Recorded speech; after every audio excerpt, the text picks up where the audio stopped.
Hi అండి. నమస్తే. నేను మీ సునీత. వెల్కమ్ బ్యాక్ టు అమ్మ చేతి వంట కిచెన్ అండ్ వ్లాగ్స్. ఈరోజు వీడియో వచ్చేసి ఇంట్లోనే హెల్తీగా, ఆర్గానిక్గా, అలాగే హైజీనిక్గా బెల్లం ఎలా చేసుకోవాలనేది చూపిస్తున్నానండి. ఆల్రెడీ మన ఛానల్లో 2 వీడియోస్ అయితే ఉన్నాయండి బెల్లం ఎలా చేసుకోవాలి అనేది. వాటికి కూడా మంచి రెస్పాన్స్ వచ్చింది. ఇక్కడ మరిన్ని టిప్స్ని షేర్ చేస్తూ బెల్లం అనేది ప్రిపేర్ చేస్తున్నానండి. చాలా అంటే చాలా బాగా ఇంట్లోనే ప్రిపేర్ చేసుకోవచ్చు. ఈ బెల్లం చేయడానికి బయట 4 నుంచి 5 రకాల కెమికల్స్ యూజ్ చేస్తారు. ఆ కెమికల్స్ ఏవి కూడా యూజ్ చేయకుండా చేస్తున్నాము. మరి అంత ఆర్గానిక్గా ఎలా చేసుకోవాలో ఇక్కడ చూసేద్దాము. దానికోసం అయితే ఇక్కడ నేను 4 బాటిల్స్లో చెరుకు రసం తీసుకున్నాను.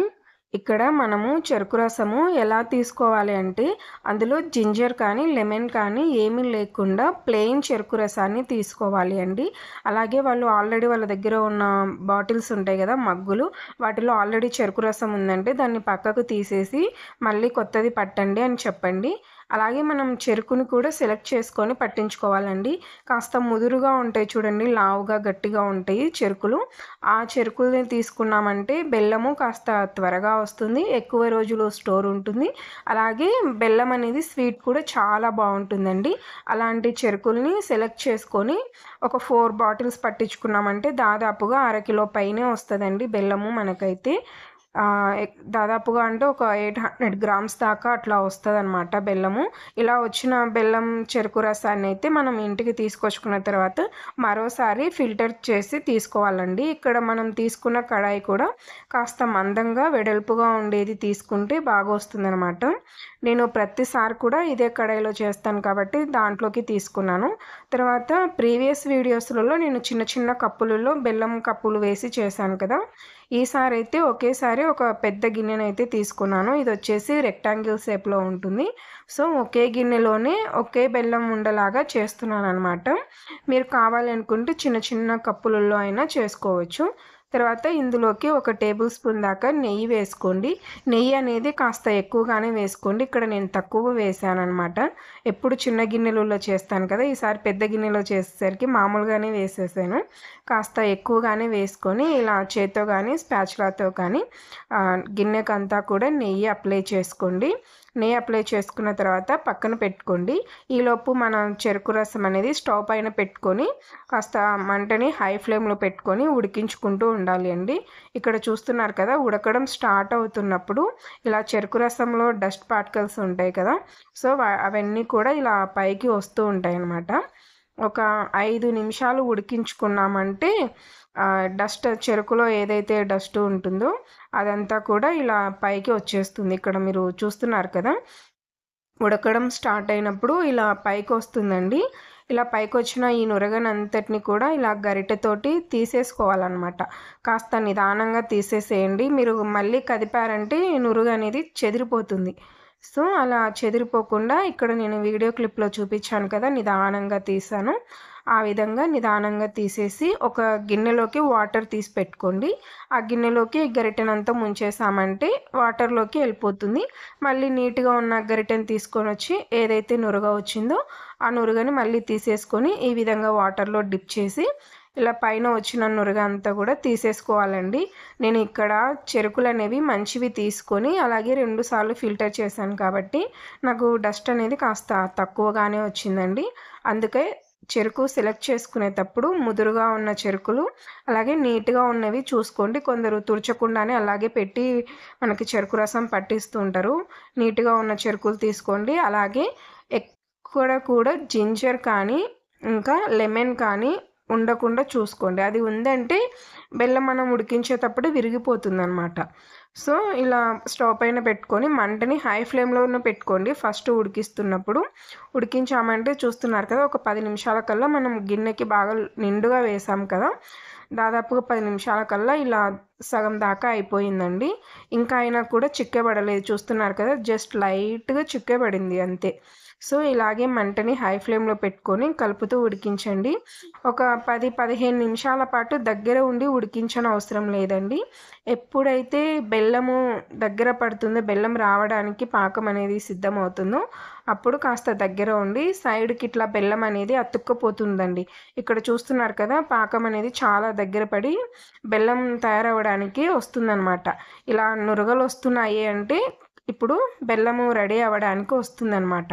సో అప్పుడు సైడ్కు గిన్నెకి ఏదైనా అంటుకుపోతూ ఉంటే ఆ సైడ్ని అంతా కూడా లోపలికి అనుకుంటూ ఉడికించండి. ఇక్కడ చూడండి చిక్కగా రెడీ అయిపోయింది కదా బెల్లం అనేది. సో అలా వస్తున్నప్పుడు మనం ఇక కాసేపు దగ్గర ఉండి అప్పుడప్పుడు కలుపుతూ ఉడికించుకోవాలి అండి. చూస్తున్నారు కదా, ఇలా బెల్లం అనేది రెడీ అవుతున్నప్పుడు బాగా నురగలు వస్తూ ఉంటాయండి. ఇలా నురగలు వచ్చే స్టేజ్లో మనం దగ్గరే ఉండి చూసుకుంటూ కలుపుకుంటూ ఉండాలండి. కాస్త లోతుగా ఉన్న కడాయి తీసుకోండి. ఎందుకంటే బెల్లం ఉడికేటప్పుడు బాగా నురగలు వస్తుంది అనమాట, అంటే పొంగు వస్తుంది.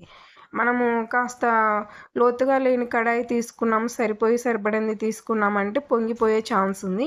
చూస్తున్నారు కదా, ఎంత స్పీడ్గా కలుపుతున్నా కూడా ఆ పొంగు అనేది అనగట్లేదన్నమాట. ఇలా పొంగు బాగా వచ్చిన తర్వాత బాగా నురుగులు వస్తున్నాయి కదా, అప్పుడు ఇందులోకి మనము కొబ్బరి నూనె వేస్తున్నాము.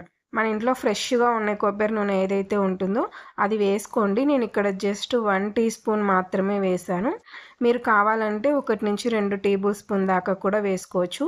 బెల్లం వేయంగానే మనం పాకం కలుపుతాం కదా, అప్పుడు గరిటెకి కాస్త బరువుగా అనిపిస్తుంది. అంతవరకు చాలా తేలికగా కలుపుతూ ఉంటాము. ఈ కొబ్బరి నూనె వేయంగానే కాస్త బరువుగా అనిపిస్తుంది, అంటే బెల్లం అనేది మంచిగా ప్రిపేర్ అవుతుందన్నమాట. అలాగే బయట చేసే బెల్లంలో 4 నుంచి 5 రకాల కెమికల్స్ వేస్తూ ఉంటారండి. ఇక్కడ మీరు చూస్తున్నారు కదా, ఇది వచ్చేసి నాకు తేనె పాకం అనేది రెడీ అయ్యిందండి. ఈ తేనె పాకంలో మనం లేతగా ఉన్న కొబ్బరిని ముంచుకొని తిన్నాము అంటే టేస్ట్ చాలా బాగుంటుందండి. ఇక్కడ వచ్చిన తర్వాత నేను కాస్త గిన్నెలోకి తీసుకొని ఈ తేనె పాకాన్ని అయితే తింటున్నాను అనమాట. నా దగ్గర అప్పటికప్పుడు కొట్టిన కొబ్బరికాయ అయితే లేదండి. 2 రోజుల కిందటి కొబ్బరికాయ అయితే ఉంది, అది కాస్త లేతగా ఉంది. దాన్ని అయితే నేను ఇక్కడ డిప్ చేసుకొని తింటున్నాను. టేస్ట్ అయితే చాలా బాగుంటుందండి. అప్పుడప్పుడు కూడా మనము ఇలా చెరుకు రసాన్ని తెచ్చుకొని ఇలా తేనె పాకం చేసుకొని ఒక ఎయిర్ టైట్గా ఉండే జార్లోకి స్టోర్ చేసి పెట్టుకొని మనకి ఎప్పుడు కావాలంటే అప్పుడు కొబ్బరితో తిన్నామంటే హెల్త్కైనా అలాగే టేస్ట్కైనా కూడా చాలా బాగుంటుంది. పిల్లలు అయితే చాలా ఎక్కువగా తింటారు. మా పిల్లలు ఈ బెల్లం వండుతున్నానంటే పొయ్యి దగ్గర నుంచి పక్కకి వెళ్ళరనమాట. ఈ తేనె పాకం తినడానికి పొయ్యి దగ్గరే ఉంటారు. సో నేను ఇది తింటూ ఉంటే మన బెల్లం పాకం అనేది బాగా ఎర్రగా అయిపోయిందండి. ఇక్కడ చూస్తున్నారు కదా, బాగా రెడీ అయిపోయిందనమాట, దగ్గరకు వచ్చింది. ఇక్కడ నేను కొబ్బరి నూనె ఎందుకు వేసానంటే బయట వండే బెల్లంలో 4 నుంచి 5 రకాల కెమికల్స్ వేస్తూ ఉంటారండి. బెల్లము బాగా ఎర్రగా దొరుకుతూ ఉంటుంది కదా మనకు బయట, అలా ఎర్రగా రావడం కోసము మన కలర్ బాల్స్ ఉంటాయి కదా మన ఇళ్ళల్లో, అలాంటి కొన్ని అయితే వేస్తారు. ఇంకొకటి బెండ జిగురు పొడి అని అది వేస్తారు, ఇంకా ఆముదం వేస్తారు.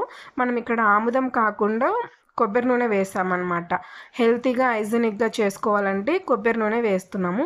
ఇంకొకటి బెండ జిగురు ప్యాకెట్స్ అని అమ్ముతూ ఉంటారు, వాటిని వేస్తారని చెప్పాను కదా. మనం హెల్తీగా చేసుకోవాలి కెమికల్స్ లేకుండా అంటే బెండ జిగురు అనే మొక్క ఉంటుంది. సో ఆ మొక్క బెరడును తీసుకొని దాన్ని బాగా దంచేసి వాటర్లో నానబెట్టేసి బాగా దంచాలన్నమాట. దంచి వాటర్లో నానబెట్టి ఆ వాటర్ని బెల్లంలో వేస్తే బెల్లం అనేది మంచిగా ఎర్రగా బాగా వస్తుంది, అలాగే మెత్తగా వస్తుంది.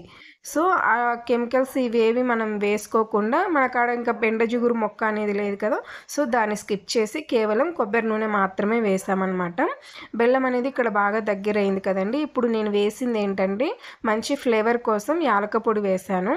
యాలకల పొడి ఏంటంటే మనం ఎప్పుడైనా పాయసం అలా చేసుకుంటున్నప్పుడు అక్కడ యాలకల పొడి వేసుకోవడం మర్చిపోయినా కూడా ఈ ఫ్లేవర్ అనేది అక్కడ సరిపోతుంది. తర్వాత ఇక్కడ నేను వచ్చేసి 2 టేబుల్ స్పూన్ దాకా ఆవు నెయ్యి అయితే వేసానండి. మా పిల్లలు బెల్లం అనేది ఒట్టిదే తింటూ ఉంటారు. నేను ఈ బెల్లాన్ని వంటలోకి వాడే దానికంటే ఎక్కువగా మా ఇంట్లో నేను మా పిల్లలు తినేదే ఎక్కువ ఉంటుంది.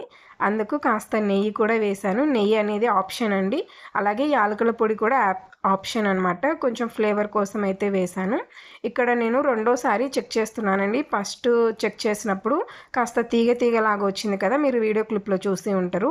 అలాగే ఇప్పుడు రెండోసారి అయితే చెక్ చేస్తున్నాను. పాకం అనేది ఒకే చోట కాకుండా కాస్త దూరం దూరంగా వేసుకోండి, చాలా బాగా వస్తుంది. ఇక్కడ చూస్తున్నారు కదా, నేను చెక్ చేస్తున్నాను. ఇలా మనం కొట్టామంటే సౌండ్ అనేది రావాలండి. సౌండ్ కూడా వినిపిస్తాను.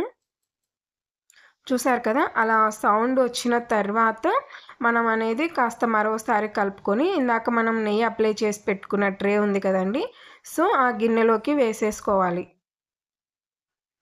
బెల్లం అయితే చాలా అంటే చాలా బాగా రెడీ అయిపోయిందండి.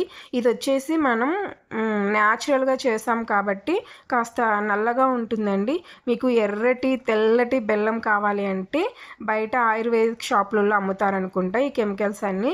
సో బెల్లం చేయడానికి వేసేవి అని అడిగితే వాళ్ళు ఇస్తారు. మీరు కావాలంటే అక్కడికి వెళ్ళి తెచ్చుకొని తెల్లటి ఎర్రటి బెల్లాన్ని కూడా ప్రిపేర్ చేసుకోవచ్చు. నేను ఇక్కడ ఏమీ వేయలేదు, జస్ట్ కొబ్బరి నూనె వేసాను అంతేనండి. మనం ఇంట్లో తినే కొబ్బరి నూనెను వేసుకుంటే సరిపోతుంది. తర్వాత ఈ కడాయికి అంటుకుపోయి కొంచెం ఉంది కదా, దీంట్లోన ఒక 2 టీ గ్లాసుల దాకా వాటర్ వేసుకొని మంటను లో ఫ్లేమ్లో పెట్టుకొని ఇదంతా కరిగించుకొని చల్లారిన తర్వాత మనం తాగొచ్చు. లేదంటే కాఫీ టీలోకి కూడా యూస్ చేసుకోవచ్చు. పాలు విరిగిపోకుండా చేసుకుంటే ప్రాసెస్ అనేది వస్తే మీకు అలా చేసుకోవచ్చు. నేనైతే వాటర్ వేసి ఉడకబెట్టి చల్లారిన తర్వాత తాగానండి. ఇలా అయిన తర్వాత కాస్త చల్లగైన తర్వాత దీన్ని డిమోల్డ్ చేసుకోవాలి అండి. కాస్త కష్టంగానే అనిపిస్తుంది. ఒకవేళ మీకు అతుక్కపోయి రావట్లేదు, సపరేట్ అవ్వట్లేదు అని అనుకుంటే మరోసారి అదే గిన్నెని తీసుకెళ్ళి మంటని లో ఫ్లేమ్లో పెట్టుకొని స్టవ్ మీద జస్ట్ ఒక 10 సెకండ్స్ అలా ఉంచామంటే ఈజీగా గిన్నె నుంచి సపరేట్ అవుతుందనమాట. ఇక్కడ చూస్తున్నారు కదా, నాకైతే కొంచెం కష్టమే అనిపించింది. అందుకే మీకు ఫస్ట్ చెప్పాను, నెయ్యి అనేది గిన్నెకి కాస్త ఎక్కువగానే అప్లై చేయండి. బెల్లం అయితే టేస్ట్ మాత్రం చాలా అంటే చాలా బాగా కుదిరిందండి. చాలా టేస్ట్గా ఉంది. ఈ వీడియో అప్లోడ్ చేసేలోపు మా ఇంట్లో బెల్లం కూడా సగం పైనే అయిపోయిందనమాట. అలాగే వీడియో నచ్చితే ప్లీజ్ లైక్ చేయండి. మీరు కూడా ఈసారి మీ ఇంట్లో ట్రై చేయండి. ట్రై చేశాక మీకు ఎలా కుదిరింది అనేది మీ ఫీడ్బ్యాక్ని కామెంట్ సెక్షన్లో షేర్ చేసుకోవడం అస్సలు మర్చిపోకండి. మన ఛానల్ని సబ్స్క్రైబ్ చేసుకోండి. Thanks for watching.